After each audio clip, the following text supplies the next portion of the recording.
आप सबका स्वागत है आपका अपना डिजिटल फैमिली यानी बाहुबली के अंदर, जिसका विजन है हमेशा आपको प्रॉफिट में रखने का और आपकी सारी प्रॉब्लम का सोल्यूशन देने का।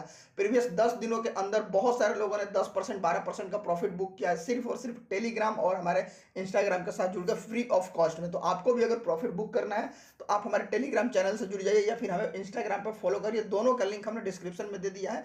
मंथ के अंदर आप कम से कम 10% का प्रॉफिट जरूर बुक करेंगे अगर हमारे बताए हुए स्टॉक खरीदते हैं तो। अब हम यहाँ पे बात करते हैं जिस चीज़ के लिए हमने ये वीडियो बनाया हुआ है कि एक न्यूज़ आपने सुना होगा, मॉर्निंग से बहुत सारे लोग पूछ रहे हैं। उस न्यूज़ में क्या है मैं आपको बताता हूँ कि न्यूज़ इस तरह की है कि अमेजन ने एक लेटर लिखा है सेबी को और बोला है कि जो रेगुलेटरीज ने या फिर एक्सचेंजेज ने जो भी अप्रूवल दिया है फ्यूचर ग्रुप और रिलायंस डील को, उसको विड्रॉल कर ले। तो इस तरह का उन्होंने एक लेटर लिख के सेबी को सबमिट किया है और उसके बाद से लोग पैनिक क्रिएट करने लगे हैं। यहाँ पे दो चीज़ों का ध्यान दीजिए।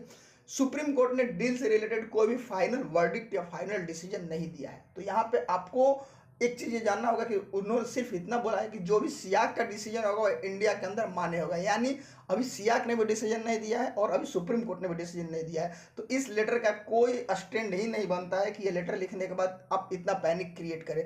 ये तब केस आता है जब पूरा का पूरा डील कैंसिल हो जाए और अमेजन के पक्ष में ये फैसला पूरी तरह से चले जाए। बट यहाँ पे एक भी स्टेज अभी ऐसा नहीं हुआ है जो अमेजन के पक्ष में हो। बिल्कुल सुप्रीम कोर्ट ने यह चीज़ क्लियरली बोल दिया है कि जो भी डिसीजन होगा सियाक का वो इंडिया के अंदर वैलिड होगा। बट सियाक का डिसीजन आया नहीं है तो आपको बिल्कुल भी सोचने की जरूरत नहीं है। यह लेटर आपको मैं बता दूं कि यूएस बेस्ड जितनी भी कंपनियां हैं, आप अमेजन के केस में अभी पहली बार पढ़े हैं, बाकी जितनी भी यूएस की कंपनियां हैं वो इसी तरह का पॉलिसी अपनाती है, ड्रामा अपनाती है। जो हमारे होल होता है, जो भी सिस्टम के अंदर एक कमी छुप जाती है उसको बार बार फायदा उठाती है, बिकॉज उन्हें पता रहता है कि कौन से कमजोर कड़ी है। तो ये जो भी लेटर उन्होंने लिखा है सेबी को, ये बिल्कुल बेबुनियाद है, इस पर आपको ज़्यादा ध्यान नहीं देना है। हाँ, इनका लीगल राइट्स है क्योंकि ये इस चीज़ को लिख सकते हैं, इनके कुछ पॉलिसी है, ऊपर से सुप्रीम कोर्ट का डिसीजन आया है, उसके बाद ये लेटर्स को लिख सकते हैं। बट अगर आपको थोड़ा भी कॉमन सेंस है तो आप जरा ध्यान दीजिए कि ये तब सिनेरियो बनता है जब डील पूरी तरह कैंसिल हो जाए या सियाक इसको बोल दे कि ये डील वैलिड नहीं है। बट सियाक ने भी कोई फैसला नहीं दिया है और सुप्रीम कोर्ट ने भी कोई चीज़ बोला नहीं है। सिर्फ उन्होंने ये चीज़ बोला है कि जो भी सियाक बोलेगा वो इंडिया के अंदर वैलिड होगा। यानी अभी भी डील में बहुत सारी चीज़ें बाकी हैं। हमें यहाँ पे इस लेटर को काफ़ी एग्रेसिवली हमने एक्सेप्ट कर लिया है कि ये हो गया, यहाँ से पैनिक क्रिएट हो जाएगा।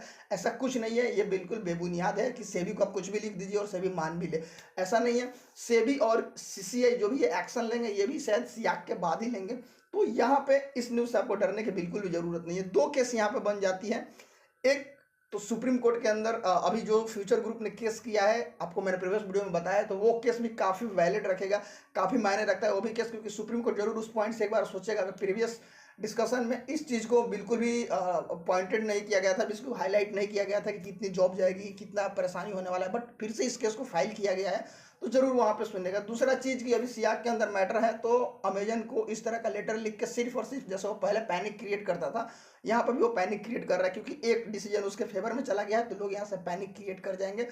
तो ये बिल्कुल गलत है, ऐसा अमेजन को नहीं करना चाहिए। बट आपको पता है कि यूएस की कंपनियां ऐसे ही करती है। आपके लिए अगर नई चीज़ होगी तो आप जान जाइए कि कोई भी यूएस कंपनी है वो इसी तरह का ड्रामा अपनाती है। तो मेरे हिसाब से, मेरे एनालिसिस से ये लेटर बिल्कुल बेबुनियाद है। उनका लीगल राइट्स है इसलिए उन्होंने इसको लिख दिया, अदरवाइज कुछ नहीं है इसके अंदर। क्योंकि कैसे विड्रॉल कर ले, जो भी अप्रूवल दिया है अभी डिसीजन आया नहीं है तो कैसे विड्रॉल कर ले। अगर ये फेवर में चला जाता है फ्यूचर ग्रुप और रिलायंस के, तो सारी जो रेगुलेटरीज हैं और एक्सचेंज है वो क्या करेंगी?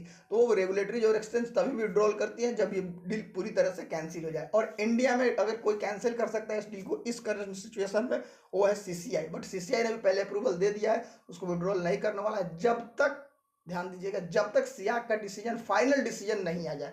तो हमें इंतजार करना होगा कि सियाक का फाइनल डिसीजन कब आता है। Thank you so much. आपको कैसी लगी वीडियो प्लीज डिस्क्रिप्शन में जाइए, हमारे लिंक के साथ जुड़ जाइए और हमें कमेंट सेक्शन में बताइए कि आपके कौन से क्वेश्चन हैं।